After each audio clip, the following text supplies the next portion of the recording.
Do does এবং did এর ব্যবহার। ডু ডাজ প্রেজেন্ট ইনডিফিনিটের ক্ষেত্রে, ডিড পাস্ট ইনডিফিনিটের ক্ষেত্রে। ডু এর ক্ষেত্রে I, we, you, they subject হিসেবে ব্যবহৃত হতে পারে এবং ডাজের ক্ষেত্রে he, she, it, that subject হিসেবে ব্যবহৃত হয়। অন্যদিকে ডিডের ক্ষেত্রে ডু এবং ডাজের থাকা সবগুলা সাবজেক্টই ব্যবহৃত হয়। মোট কথা হচ্ছে ডিড পাস্ট টেন্সের ক্ষেত্রে, ডু প্রেজেন্ট টেন্সে এবং ডাজ প্রেজেন্ট টেন্সে। ডু, ডাজ, ডিড এরা ভাসমান থাক বা না থাক ভার্বের কিরকম পরিবর্তন হতে পারে। ডু দৃশ্যমান থাকলে ভার্বের ওয়ান হবে, ডু দৃশ্যমান না থাকলে ভার্বের ওয়ান হবে। ডাজ দৃশ্যমান থাকলে ভার্বের ওয়ান হবে, ডাজ দৃশ্যমান না থাকলে ভার্বের সাথে এস অথবা ইএস যুক্ত হবে। ডিড দৃশ্যমান থাকলে ভার্বের ওয়ান হবে, ডিড দৃশ্যমান না থাকলে ভার্বের সাথে ইডি যুক্ত হবে অর্থাৎ ভার্বের টু হবে। যেমন I do play cricket, I play cricket, এখানে ডু না থাকাতে কোনো প্রবলেম হয় নাই। He does play cricket, he plays cricket, এখানে ডাজ না থাকাতে প্লের সাথে এস যুক্ত হয়েছে। She did play game, she played game, এখানে ডিড না থাকাতে প্লে ভার্বের টু হয়ে গেছে অর্থাৎ প্লেড হয়ে গেছে। এম এর ব্যবহার টেন্স হিসেবে এম প্রেজেন্ট টেন্সে এবং পার্সন হিসেবে শুধুমাত্র ফার্স্ট পার্সন সিঙ্গুলার অর্থাৎ আই এর সাথে ব্যবহৃত হয়। এম এর গঠন হচ্ছে subject plus am plus verb থাকলে ভার্বের আইএনজি প্লাস এক্সটেনশন অথবা নাউন থাকলে শুধু নাউন প্লাস এক্সটেনশন। যেমন I am going to school, আমি স্কুলে যাচ্ছি। I am doing the work, আমি কাজটি করতেছি। আই এম ইটিং ফুড, আমি খাবার খাচ্ছি। I am reading in room, আমি কক্ষে পড়তেছি। আই এম রাইটিং প্যারাগ্রাফ, আমি প্যারাগ্রাফ লিখতেছি। I M A regular student, আমি একজন নিয়মিত ছাত্র। আই এম এ টিচার, আমি একজন শিক্ষক। আই এম এ পুলিশ, আমি একজন police. I M a citizen, আমি একজন নাগরিক। অর্থাৎ এখানে আপনি যখন আপনি নিজের সম্পর্কে কোনো কিছু বর্ণনা করবেন তখন আই এম লাগিয়ে বাকি অংশটা লাগিয়ে দিলে হয়ে যাবে। ইজ এর ব্যবহার, ইজ টেন্স হিসেবে প্রেজেন্ট টেন্সে ব্যবহৃত হয় এবং পার্সন হিসেবে সে থার্ড পার্সন সিঙ্গুলার সাথে ব্যবহৃত হয়, যেমন হি, শি, ইট। ইজের গঠন হচ্ছে subject plus is plus verb থাকলে ভার্বের আইএনজি প্লাস এক্সটেনশন অথবা নাউন থাকলে নাউন প্লাস এক্সটেনশন। যেমন he is going to market, সে বাজারে যাচ্ছে। She is doing the sum, সে অঙ্কটি করতেছে। It is running in the field, এটি মাঠে দৌড়াচ্ছে। He is playing in the field, সে মাঠে খেলতেছে।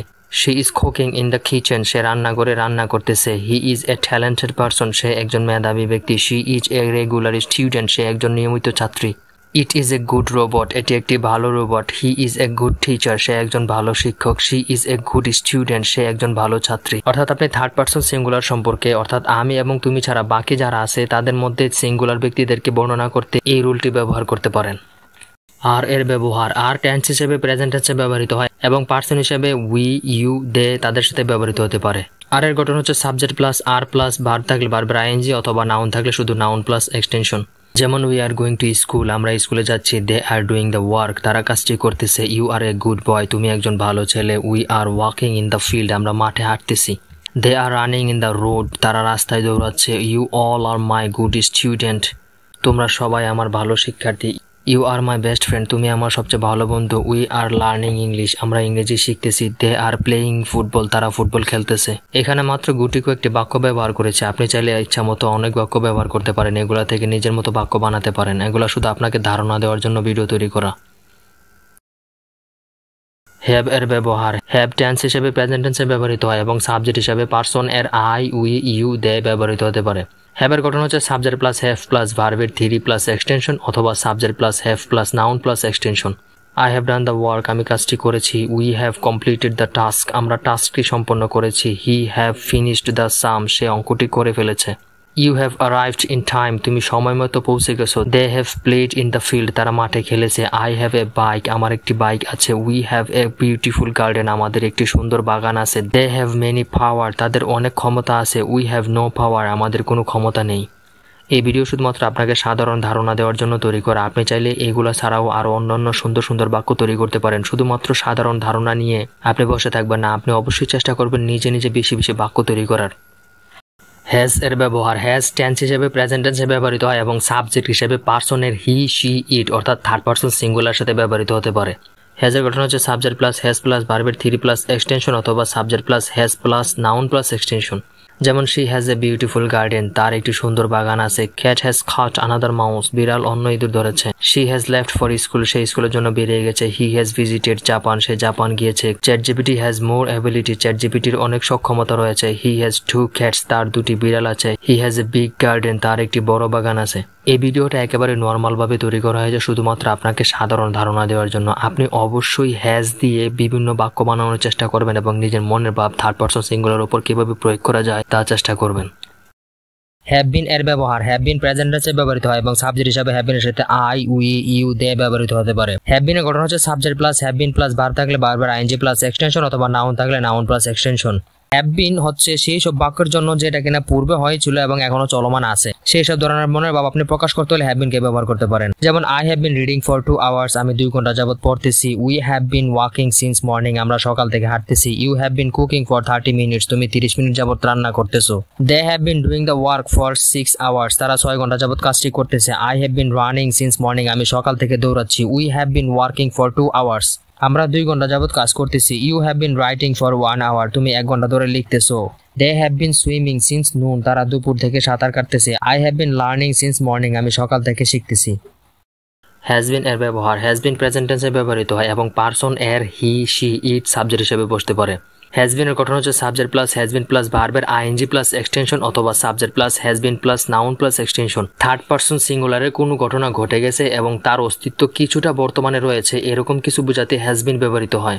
যেমন she has been very busy lately, সে সম্প্রতি খুব ব্যস্ত ছিল। The baby has been sleeping, বাচ্চাটি ঘুমাচ্ছিল। The dog has been barking, কুকুরটি ঘেউ ঘেউ করছিল। He has been eating lunch, সে দুপুরের খাবার খাচ্ছিল। The book has been interesting, বইটি মজাদার ছিল। এখানে বই লাগতে বলে গেছি, আপনারা ক্ষমা করবেন। শি হ্যাজ বিন স্মাইলিং, সে হাসতেছিল। হি হ্যাজ বিন ওয়েটিং, সে অপেক্ষা করতেছিল। হ্যাজ বিন দিয়ে আপনি অবশ্যই বেশি বেশি বাক্য তৈরি করবেন যাতে আপনার ইংরেজিতে কোনো ঘটনা ঘটে গেছে এবং সেটার অস্তিত্ব বর্তমানে অবস্থান রয়েছে এরকম কিছু বর্ণনা করতে পারেন। ডিড এর ব্যবহার ডিড সাধারণত পাস্ট টেন্সে ব্যবহৃত হয় এবং পার্সন হিসেবে তার সাথে সব পার্সন ব্যবহৃত হয়, যেমন I, we, you, he, she, it, they. Did এর গঠন হচ্ছে সাবজেক্ট প্লাস ডিড প্লাস ভার্বের 1 প্লাস এক্সটেনশন অথবা সাবজেক্ট প্লাস ডিড না থাকলে ভার্বের 2 প্লাস এক্সটেনশন। ডিড যদি ভাসমান থাকে তাহলে ভার্বের 1 বসবে, আর যদি ডিড ভাসমান না থাকে তাহলে ভার্বের 2 বসবে। যেমন আই ডিড গো দেয়ার অথবা আই ওয়েন্ট দেয়ার, আমি সেখানে গিয়েছিলাম।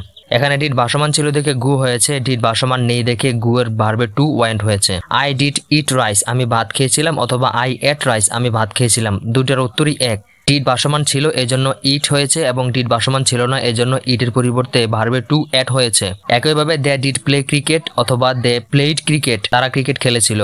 We did go to market, we went to market, আমরা বাজারে গিয়েছিলাম। আই ডিড ড্রিঙ্ক ওয়াটার অথবা আই ড্রাঙ্ক ওয়াটার, আমি পানি পান করেছিলাম। দে ডিড ফাইন্ড হিম, তারা তাকে খুঁজেছিল অথবা দে ফাউন্ড হিম, তারা তাকে খুঁজেছিল। দে ডিড টেক ইট অথবা দে টুক ইট, এদের উভয়ের অর্থ হচ্ছে তারা এটি নিয়েছিল। ওয়াজ এর ব্যবহার ওয়াজ টেন্স হিসেবে পাস্ট টেন্সে ব্যবহৃত হতে পারে এবং সাবজেক্ট হিসেবে যে কোনো সিঙ্গুলার সাবজেক্ট ওয়াজের সাথে বসতে পারে, যেমন আই, ইউ, হি, শি, ইট। কোনো বাক্য অতীতে চলমান ছিল এরকম চলমান বাক্য বোঝাতে ওয়াজকে ব্যবহার করা হয়। যেমন হি ওয়াজ হ্যাপি, সে খুশি ছিল। শি ওয়াজ টায়ার্ড, সে ক্লান্ত ছিল। ইট ওয়াজ রেইনিং, বৃষ্টি হচ্ছিল। দ্য বুক ওয়াজ ইন্টারেস্টিং, বইটি আকর্ষণীয় ছিল। দ্য ক্যাট ওয়াজ স্লিপিং, বিড়ালটি ঘুমাচ্ছিল। আই ওয়াজ এট হোম, আমি বাড়িতেই ছিলাম। দ্য কার ওয়াজ নিউ, গাড়িটি নতুন ছিল। দ্য টেস্ট ওয়াজ ইজি, পরীক্ষাটি সহজ ছিল। অর্থাৎ আপনার অতীতে কোনো কিছু একটা চলমান ছিল যেটাকে আপনি বর্তমানে প্রকাশ করতে চাইতেছেন, সেটার ক্ষেত্রে ওয়াজ ব্যবহার করতে পারেন। সবসময় মনে রাখবেন সব সিঙ্গুলার ক্ষেত্রে ওয়াজ ব্যবহৃত হয় এবং প্লুরালের ক্ষেত্রে ওয়ার ব্যবহৃত হয়।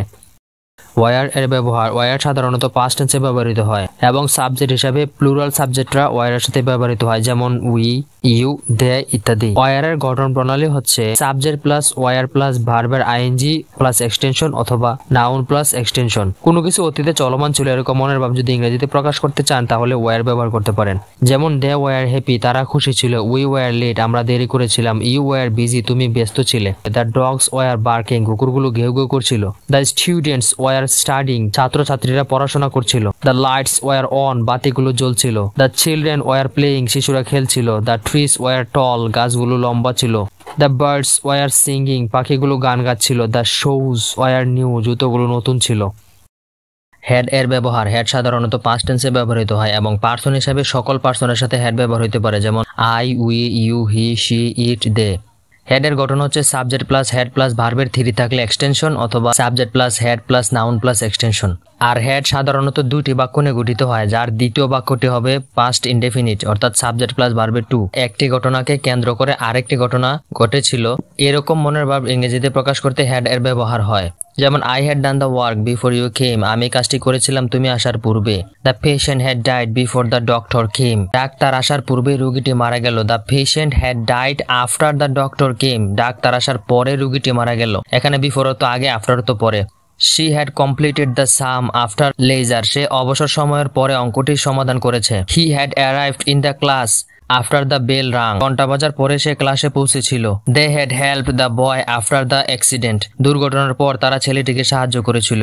হ্যাড বিন এর ব্যবহার হ্যাড বিন সাধারণত পাস্ট টেন্সে ব্যবহৃত হয় এবং সাবজেক্ট হিসেবে অথবা পার্সন হিসেবে সকল পার্সন তার সাথে ব্যবহৃত হতে পারে, যেমন I, we, you, he, she, it, they ইত্যাদি। হ্যাড বিন এর গঠন হচ্ছে subject plus had been plus ভার্বের আইএনজি প্লাস এক্সটেনশন অথবা নাউন প্লাস এক্সটেনশন। অতীতে কোন একটি ঘটনা চলমান ছিল এবং অতীতেই শেষ হয়ে গেছে, এরকম ঘটনা বোঝাতে হ্যাড বিন এর ব্যবহার করা হয়। যেমন he had been playing for an hour before you came. তুমি আসার পূর্বে সে 1 ঘন্টা যাবত খেলতেছিল। I have been reading before he came. সে আসার পূর্বে আমি পড়তেছিলাম। The students had been studying for 3 hours. শিক্ষার্থীরা 3 ঘন্টা যাবত পড়ছিল।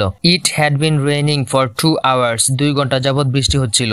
হি had been suffering from fever for 3 days. সে 3 দিন যাবত জ্বরে ভুগছিল। Rahim had been doing the sums for an hour. Rahim 1 ঘন্টা যাবত অঙ্ক করছিল।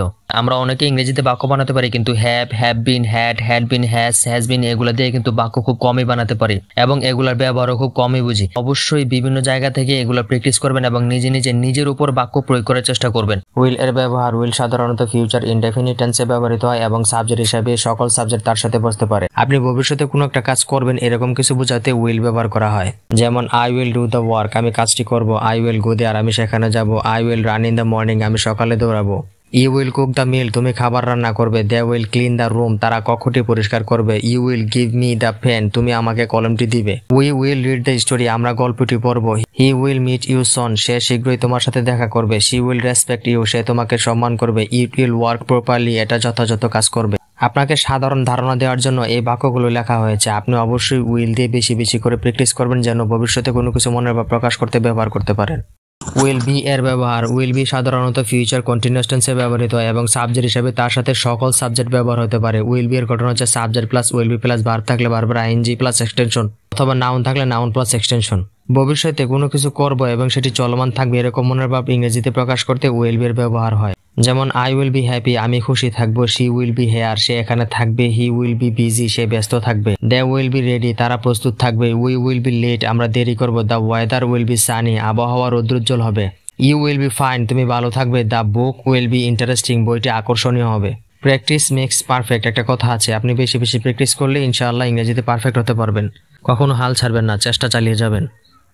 উইল হ্যাভ এর ব্যবহার উইল হ্যাভ সাধারণত ফিউচার পারফেক্ট হিসেবে ব্যবহৃত হয় এবং সাবজেক্ট হিসেবে সকল সাবজেক্ট তার সাথে ব্যবহৃত হতে পারে। উইল হ্যাভ এর গঠন হচ্ছে subject plus will have plus verb 3 plus extension অথবা নাউন প্লাস এক্সটেনশন। যেমন I will have finished my work by 5 PM, আমি বিকাল 5টার মধ্যে আমার কাজ শেষ করব। She will have graduated by next year, সে পরের বছরের মধ্যে স্নাতক সম্পন্ন করবে। We will have moved to a new home by December, আমরা ডিসেম্বরের মধ্যে নতুন বাসায় যাব। He will have completed his project by tomorrow, আগামীকালের মধ্যে সে তার প্রকল্প শেষ করবে। They will have left before weekend, তারা সপ্তাহের আগে চলে যাবে। I will have cooked the dinner by the time, সেই সময়ের মধ্যে আমি রাতের খাবার রান্না করব। উইল হ্যাভ খুবই গুরুত্বপূর্ণ যদি আপনি ভবিষ্যতে কোনো মনের বা প্রকাশ করতে চান যেটা করবেন এবং সমাধান হয়ে যাবে। এরকম মনের বা প্রকাশ করতে চাইলে আপনি উইল হ্যাভ এর ব্যবহার শিখতে পারেন। উইল হ্যাভ বিন এর ব্যবহার will have been future perfect continuous টেন্সে ব্যবহৃত হয় এবং সাবজেক্ট হিসেবে তার সাথে সকল সাবজেক্ট ব্যবহৃত হয়। উইল হ্যাভ বিন এর গঠন হচ্ছে subject plus will have been plus verb থাকলে ভার্বের আইএনজি প্লাস এক্সটেনশন অথবা নাউন থাকলে নাউন প্লাস এক্সটেনশন। যেমন we will have been waiting for the bus till it arrives, বাসটি আসা পর্যন্ত আমরা এটির জন্য অপেক্ষা করতে থাকবো। He will have been working here for 10 years, সে 10 বছর যাবত এখানে কাজ করতে থাকবে। We will have been traveling for 5 hours, আমরা 5 ঘন্টা ধরে ভ্রমণ করতে থাকবো। She will have been waiting for 2 hours, সে 2 ঘন্টা ধরে অপেক্ষা করতে থাকবে। They will have been studying for 3 hours, তারা 3 ঘন্টা ধরে পড়তে থাকবে। I will have been writing the reports for 2 days, আমি 2 দিন ধরে প্রতিবেদন লিখতে থাকবো।